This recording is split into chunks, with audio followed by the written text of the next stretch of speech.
السلام عليكم ورحمة الله تعالى وبركاته. muuqaalkeena waxaynu kaga faalloonaynaa 9 xeeladood oo aad ku hanan karto dadka.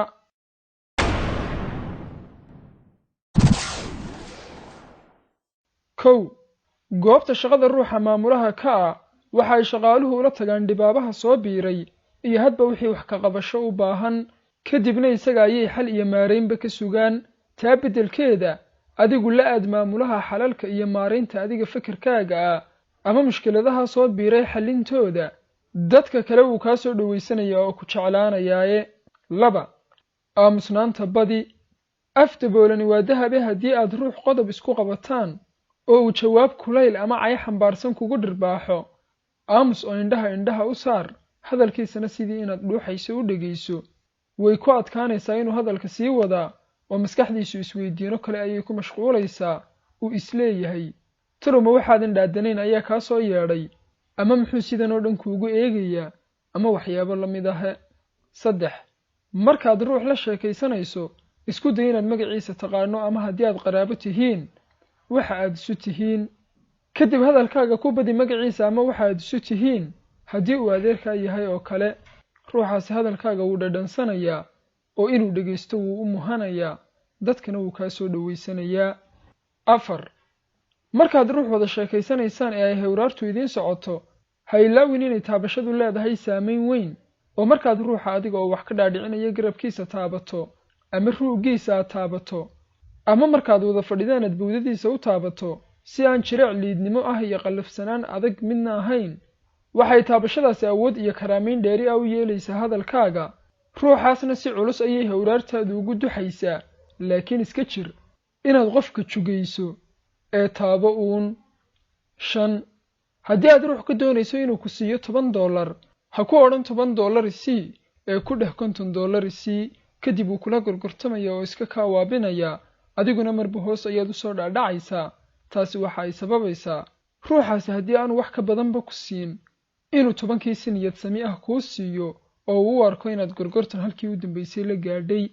welibana uu adiga kugu qadariyo. markaa isku day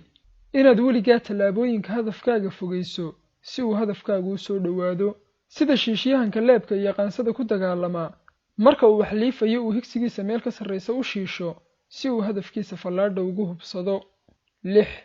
haddii aad doonayso inuu qof waxaad ka doonayso ama uga baahan tahay uu kugu raaco si aad og tahay inuu diidi karo ama isdhaafin karo amaba ka meeraysan karo si aanu ujeedkaagu u badhaq nuglaan la sug ilaa inta uu shaqada ka daalayo ee saacaddii rawaxaadiisa la gaadhayo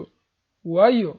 ruuxu marka uu daalan yahay maskaxdiisu si firfircoon uma shaqayso wax walbana laga yaabaa inuu kaa yeelo xataa haddii uu kasii cagajiido. 7 haddii aad ruux arrin isku qabataan isku day inaad marka hore soo qaadato qodobka aad wadaagaysaan kadibna fikirka aad ka aaminsan tahay dhan ula baydh oo gorfee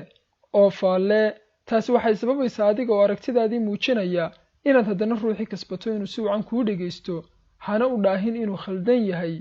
waayo haddii aad hadalkaaga ugu horraysiiso war waad khaldan tahay ee sidaa maaha ee waa sidaa hadalkaaga inta ka dambaysa inaanu u dhageysanayn inuu dhuuxo oo fahmo ee uu u dhageysanayo inuu ka dhex baadho su'aal adag oo aad ka kici weydo oo uu kugu aamusiiyo sida awgeed la gorfee arrimaha si ha u muujin inuu khaldan yahay oo aad adigu ka saxsan tahay. 8 haddii aad doonayso inaad guul soo taabto ama higsi aad leedahay aad ka dhabayso higsigaagaas uun ha ku dheraraan oo hadba inta kaaga hadhay iyo sidaad u gaadhi lahayd uun ha ku mashquulin ee xoogga saar oo maaree oo ku tuuntuunso sidii aad tallaabooyinka aad higsigaaga u marayso u hagaajin lahayd mar kasta oo aad jid ka habaysato oo saxar tirtana hadafkaagu si waadixa ayuu kuugu muuqanayaa oo kuugu bidhaamayaa sida aad ku gaadhaysaana way sahlanaanaysaa. 9 adeegso dareenka dadku marka aad ka baxdo ama ka tagto adiga kuma soo xasuusanayaan ee markii aad la joogtay wixii ay dareemi jireen ayay xasuusanayaan sidii aad ula dhaqmi jirtayna maankooda kama tirmayso sida awgeed isku day inaad dadka markasta dareen wanaagsan gashato samaanna u muujiso oo tusto inaad wanaajinayso si qof kasta oo waqtaada xasilooni ugu dareemo isuguna ka hadleeyo oo kuugu kalsoonaado. daawade ummadda Soomaaliyeed dhan walba way ka dhisan tahay laakiin dhanka ay cid waliba kaga horreyso ee ka kici laadahay waa dhanka cilmi nafsiga.